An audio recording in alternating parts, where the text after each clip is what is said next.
नमस्कार, मैं अंजलि विश्वास, स्वागत है आपका हमारे चैनल में। आपको बता दें कि दिल्ली के मुख्यमंत्री अरविंद केजरीवाल और दिल्ली के जो नए उपराज्यपाल हैं विनय कुमार सक्सेना, उनकी आज दूसरी बार मुलाकात हुई है। ये मुलाकात काफ़ी ज़्यादा अहम मानी जा रही है क्योंकि अरविंद केजरीवाल को सत्येंद्र जैन के बाद मनीष सिसोदिया के जेल जाने का डर सता रहा है और ये डर इन्हें दिल्ली के एलजी के पास ले गया है, उस एलजी के पास जिनके केंद्र के साथ साथ राज्य सरकार दोनों के बीच में आप ये कह सकते हैं कि ब्रिज बनने का काम करती है और केंद्र सरकार, राज्य सरकार और जनता की मदद से दिल्ली को बेहतर बनाने की बात भी विनय कुमार सक्सेना यानी दिल्ली के 22वें उपराज्यपाल द्वारा ये बातें कही गई थी। बता दें कि जो है लगातार दिल्ली के उपराज्यपाल बनने के बाद से जब शपथ ग्रहण समारोह हुआ उसके बाद से एक के बाद एक बधाइयों का तांता तो लगा ही हुआ है, साथ ही साथ कई सारे और अहम बैठक मुलाकात जो है देखने के लिए मिल रही है। कल की बात है जब दिल्ली के जो आम आदमी पार्टी के 10 विधायकों के साथ उन्होंने मुलाकात की। साथ ही आपको बता दें कि हरीश चंद्र मिश्रा जी से भी जो है दिल्ली के लोकायुक्त हैं, उनके साथ भी जो है मुलाकात उनकी हुई। साथ ही साथ उन्होंने जितने भी दिल्ली लेजिस्लेटिव असेंबली के मेंबर्स हैं, जो लोग हैं, उनके साथ भी उन्होंने मुलाकात की और जो दिल्ली के अंदर जो परेशानी है उन परेशानियों को लेकर उन्होंने बातचीत की। साथ ही साथ उन्होंने गौतम गंभीर से भी जो है मुलाकात की थी। गौतम गंभीर से भी मुलाकात की, उन्होंने तस्वीरें साझा किया। उन्होंने बताया किस तरीके से जो दिल्ली है राजधानी, उनके अंदर डेवलपमेंट को लेकर, वहाँ पे लोगों की भलाई को लेकर कई सारे मामलों पर चर्चा की गई। साथ ही साथ कल की बात अगर आपको बताएं तो उन्होंने जो है प्रेसिडेंट जो है हमारे रामनाथ कोविंद जी से भी उन्होंने मुलाकात की। राष्ट्रपति भवन गए थे वो, वहाँ पर उनसे मुलाकात हुई। उन्होंने कहा कि मुझे जो है राष्ट्रपति जी का आशीर्वाद मिला है और उनका जो है गाइडेंस मुझे मिल रहा है। साथ ही साथ उन्होंने दिल्ली लेजिस्लेटिव असेंबली के मेंबर से जो है मुलाकात की, उसकी भी उन्होंने कई सारी तस्वीरें साझा की। इससे पहले आपको बता दें कि उन्होंने रमेश बिधूरी से भी मुलाकात की थी, उसकी भी तस्वीर उन्होंने साझा की और उन्होंने कहा कि हमने अगेन जो उनकी बातें हैं कि दिल्ली की जो दिल्ली राज्य है उससे कैपिटल जो है उससे रिलेटेड हुई डेवलपमेंट की, प्रगति की और की भलाई की, रास्तों की जो है कहीं ना कहीं सभी मुद्दे पे जो आज के वक्त में परेशानी दिल्ली की बनी हुई है उन मुद्दों पर उन्होंने ये चर्चा की है। तो ये लगातार जो है वो कहते नजर आए। फिर उन्होंने प्रधानमंत्री नरेंद्र मोदी की भी कई सारे जो ट्विटर उनका हैंडल है वहाँ पर उन्होंने साझा किया, तस्वीरें साझा की थी जिसमें लिखा कि किस तरीके से प्रधानमंत्री नरेंद्र मोदी द्वारा शिमला में गरीब कल्याण सम्मेलन के अवसर पर लाभार्थी को सीधे संवाद का जो कार्यक्रम था उसकी तस्वीरें उन्होंने साझा की। और आज जो है उन्होंने दिल्ली के मुख्यमंत्री अरविंद केजरीवाल से भी जो है उनकी मुलाकात, आज दूसरी मुलाकात जो है देखने के लिए मिली है। इस मुलाकात के पीछे का कारण यही बताया जा रहा है कि अरविंद केजरीवाल अब डर गए हैं, सहम गए हैं। सत्येंद्र जैन के बाद अब मनीष सिसोदिया का नंबर उन्हें लगता है जिनकी जेल जाने की बारी है। यही आपको बताया कि अरविंद केजरीवाल जो है वो उपराज्यपाल के सचिवालय पहुंचे थे उनसे मुलाकात करने। दूसरी मुलाकात है, काफ़ी अहम मुलाकात हुई और ये कई सारे महत्वपूर्ण जो मुद्दे हैं इस बैठक में उन पर भी जो है चर्चा देखने के लिए मिली है। साथ ही साथ इसे लेकर जित भाटी की तरफ से ट्वीट आया, उन्होंने बताया कि किस तरीके से दिल्ली के मुद्दों को बेहतर तरीके से सुलझाने के लिए अब हर सप्ताह जो है इनके बीच बैठक होगी, यानी हर सप्ताह अब अरविंद केजरीवाल और विनय कुमार सक्सेना यानी दिल्ली के नए उपराज्यपाल के साथ मुलाकात होगी। उन्होंने कहा कि सीएम और एलजी कश्मीरी पंडितों की किलिंग और पलायन पर सीएम अरविंद केजरीवाल ने भी बयानबाजी की। उन्होंने कहा है कि 1990 के बाद ये दूसरी बार हो रहा है। केंद्र सरकार से पीड़ित की सुरक्षा की मदद के लिए उन्होंने आग्रह किया है। तो आपको बता दें कि इस तरीके से जो है बातें निकलकर सामने आई है। तुरंत जो है सचिव वहाँ पर गए, राज्यपाल से उन्होंने मिला, राज्यपाल से मुलाकात की और उसके बाद आते ही उन्होंने जो है बयानबाजी की। बता दें कि जो मुलाकात हुई उस मुलाकात से मिलकर जब वो बाहर निकले उन्होंने कहा कि कश्मीर में जो स्थिति बनी हुई है उससे पूरा देश चिंतित है। एक पलायन 1990 के आसपास हुआ था और दूसरा पलायन अब हो रहा है। उनको जिस तरह निशाना बनाकर मारा जा रहा है वो चिंता का विषय है।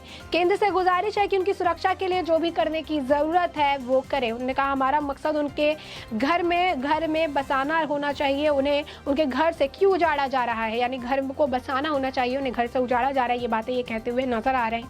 पहली बार जब मुलाकात की थी तो उन्होंने सकारात्मक इसे बताया था और उन्होंने कहा था कि किस तरीके से एक बहुत ही बेहतर मीटिंग रही, कई मुद्दों पर चर्चा हुई। अहम मुद्दा जो है ये यहाँ पर भले ही पलायन की बात कर रहे हुए, अहम मुद्दा मनीष सिसोदिया से जुड़ा है जिसे लेकर वो लगातार कह रहे थे कि अगला नंबर मनीष सिसोदिया का है, अगला नंबर जो है है जनवरी में मैंने कहा था सत्येंद्र जैन जेल जाएंगे, अब मैं कह रहा हूँ मनीष सिसोदिया जेल जाने वाले हैं। एक एक करके डालने से बेहतर है प्रधानमंत्री सभी को एक साथ डाल दे।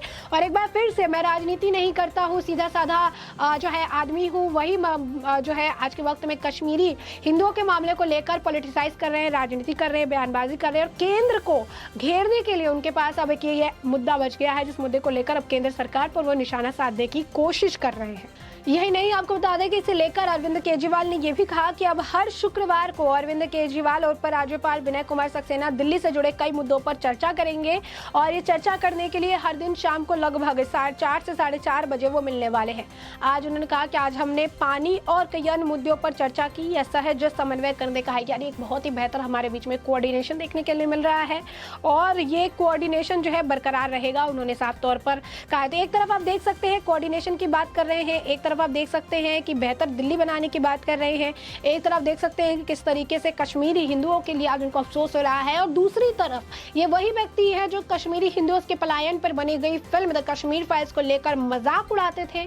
उनके जो है उन्हें टैक्स फ्री करने में हिचकिचाहट हो रही थी, यूट्यूब पर अपलोड करने की बात कह रहे थे, अट्टहास कर रहे थे, मजाक बना रहे थे उस फिल्म में कश्मीरी हिंदुओं का, उसमें हुए पलायन का, उन पे हुए अत्याचार का, उनके ऊपर जो ये सच्चाई जो 30 सालों से दबाई हुई थी, इतने सालों से जो सच्चाई को एक परत दर परत दबा दिया गया था, उस सच्चाई को जब बाहर निकाला, उस सच्चाई का मजाक बनाने वाले अरविंद केजरीवाल आज कश्मीरी हिंदुओं के हितैषी हो चुके हैं। ये अरविंद केजरीवाल का पहला जो है इस तरीके का आप कंट्राडिक्टरी जो स्टेटमेंट है वो नहीं देख रहे। ये वही केजरीवाल है जो दिल्ली में जब किसान आंदोलन होता है तो ये कहते हैं कि इन्हें खाना दो, इन्हें पानी दो, खुद चले जाते हैं उनके पास खाना पानी पहुंचाने के लिए, वाईफाई कनेक्शन देने के लिए। और ये वही अरविंद केजरीवाल है जो आज की इनकी पार्टी पंजाब में है तो किसान प्रदर्शन करते हैं तो लाठी बरसाते हैं।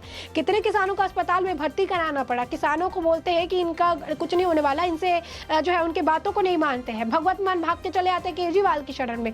तो ये केजरीवाल का ये कंट्राडिक्टरी जो एक चेहरा है, कभी कुछ और कभी कुछ, ये जनता को बहुत साफ तौर पर देखने के लिए मिल रहा है। और अभी इनके बयान से ही आप देख सकते हैं कि एक तरफ जो है कश्मीरी हिंदुओं की उनकी याद आ रही है क्योंकि केंद्र के ऊपर निशाना साधने के लिए एक मुद्दा है उनके पास। आज के वक्त में दिल्ली के एक के बाद एक बड़े नेताओं के नाम घोटालों में आ रहे हैं, घोटालों में उन्हें जेल की हवा खानी पड़ रही है। ऐसे में बेचारा कार्ड खेलने में सबसे आगे रहने वाले केजरीवाल, सिंपैथी कार्ड खेलने वाले, अब उन्हें सिंपैथी जो है वो कम मिलने लगी है। अब वो सिंपैथी जब कम मिली है तो उनको और मुद्दा चाहिए केंद्र सरकार को घेरने के लिए। तो अब कश्मीरी हिंदू का जो पलायन का मुद्दा है वो उनके लिए परेशानी नहीं है, वो उनके लिए सिरदर्द नहीं है, वो उनके लिए कोई अहम मुद्दा नहीं है, वो सिर्फ और सिर्फ राजनीतिकरण करने के लिए एक ऐसा टॉपिक है जिसके जरिए केंद्र सरकार को घेरा जा सकता है। वही काम अरविंद केजरीवाल हमेशा की तरह बखूबी करते हुए नजर आ रहे हैं। तो आप देख सकते हैं अरविंद केजरीवाल अब ये भी कह रहे हैं कि दिल्ली की जो है अचानक से दिन रात पंजाब का नाम अलापने वाले अरविंद केजरीवाल को अब दिल्ली की जनता के सुख दुख की जो है चिंता होने लगी है और अब जनता के सुख दुख को बांटने के लिए 4 से 4:30 बजे हर शुक्रवार को मीटिंग करने की वो बात कह रहे हैं। पानी का मुद्दा उन्हें अभी समझ आया है, पूरी गर्मी अब निकलने की कगार पे है और दिल्ली में त्राहिमाम मचा हुआ था पानी को लेकर, लेकिन पानी के मुद्दे पर चर्चा की है। ये इम्प्लीमेंट होते होते ऐसा वक्त आ जाएगा जब आसमान से खुद पानी बरसने लगेगा, यानी बारिश के मौसम आ जाएगा। जिस तरीके से जो पंजाब की बात कह रहे थे, जब इलेक्ट्रिसिटी की जरूरत है तब तो दिया नहीं, जून जुलाई में देने की बात कर रहे हैं और पानी का भी हाल कुछ ऐसा ही नजर आ रहा है। इतने दिनों से अरविंद केजरीवाल के राज्य में पानी को लेकर, इलेक्ट्रिसिटी को लेकर त्राहिमाम मची हुई है, लेकिन अरविंद केजरीवाल को इसका कोई ख्याल नहीं आया। लेकिन अब जरूरत है तो अब उन्हें चीजों का ख्याल है। तो ऐसे में हमने आपको बड़े विस्तार से बताया कि क्या कौन से मुद्दे हैं जिन पर चर्चा हुई, किस तरीके से अब ये चर्चा कंटिन्यू चलेगी, यानी ये कोई बड़ी बात नहीं है कि एक बार मिल ली दूसरी मुलाकात हो गई। अब हर शुक्रवार को इनकी मुलाकात होगी और इसी तरीके से अपडेट निकल कर आएगी। जमीन पे क्या कुछ दिखेगा ये तो आने वाले वक्त के साथ ही पता चलेगा। फिलहाल के लिए इस पूरे मुद्दे पर आपकी भी जो राय हो कमेंट सेक्शन में कमेंट करके जरूर बताएं।